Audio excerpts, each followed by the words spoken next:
নমস্কার, আজ আমি গাজরের মালপোয়া করে দেখাবো। এজন্য নিয়েছি আমি গাজর, চিনি, সুজির সঙ্গে আমি ভালো করে বেকিং পাউডার মিশিয়ে নিয়েছি।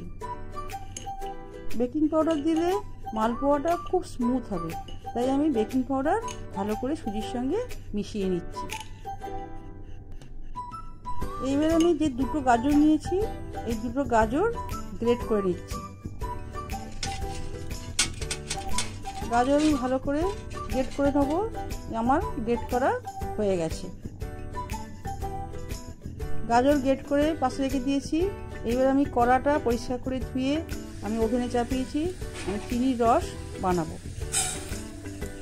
1 বাটি চিনি নিলাম আর আমি 2 বাটি জল দেব। 2 বাটি জল দিয়ে ভালো করে আমি ফুটিয়ে নেব।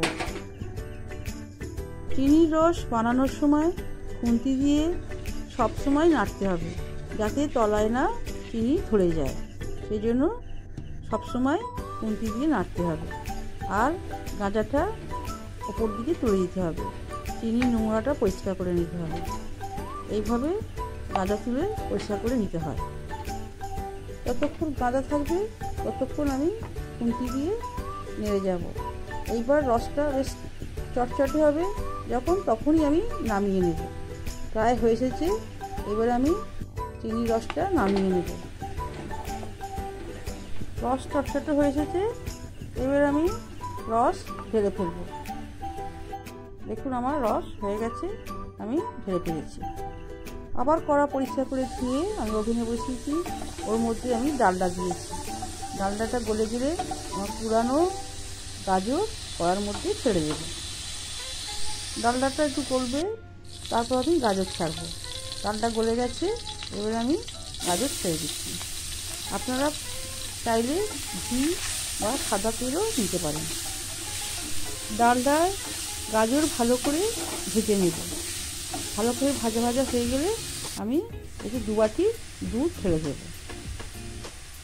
ভাজা হয়ে গেছে, এবার আমি দুধ ঢাললাম। দুধ দিয়ে ভালো করে খুন্তি দিয়ে নাড়াচাড়া করে নিতে হবে, নচেত ধরে যাবে।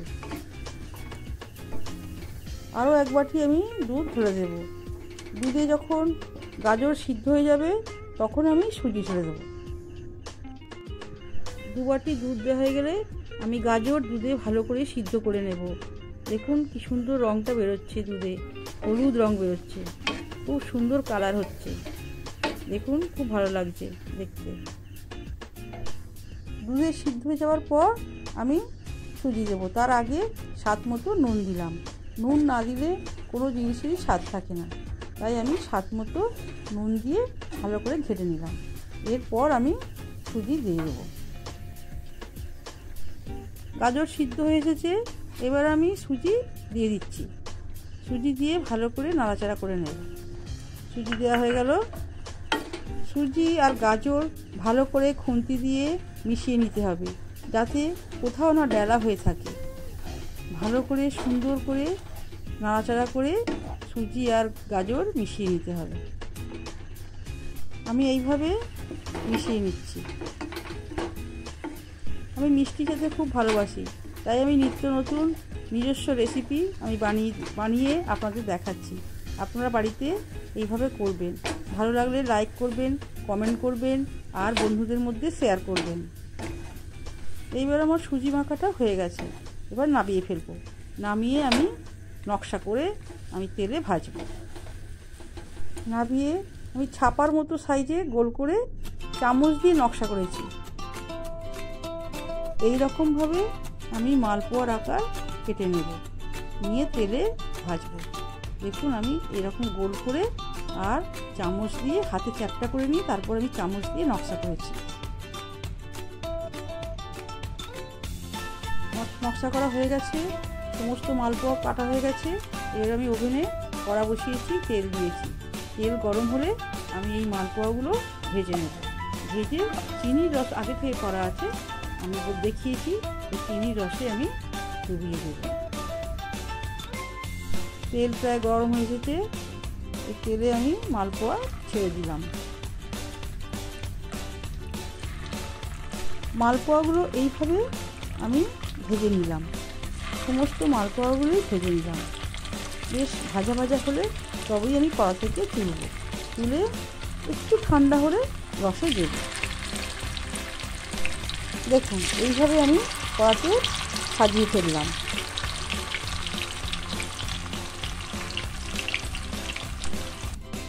সব কড়া দেওয়া হয়ে গেছে, এবার আমি লাল করে ভেজে নেব।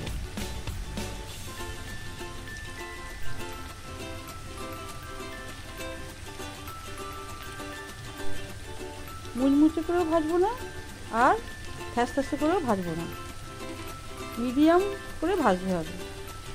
ভেজে একটু ঠান্ডা হলে আমি রসে ডুবিয়ে দেব।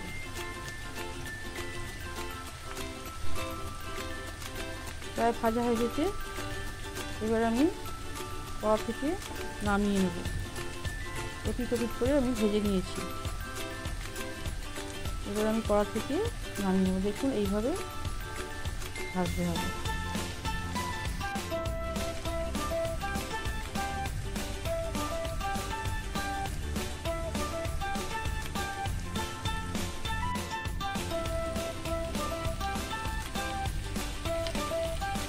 এরকম করে আমি ভেজে নিলাম।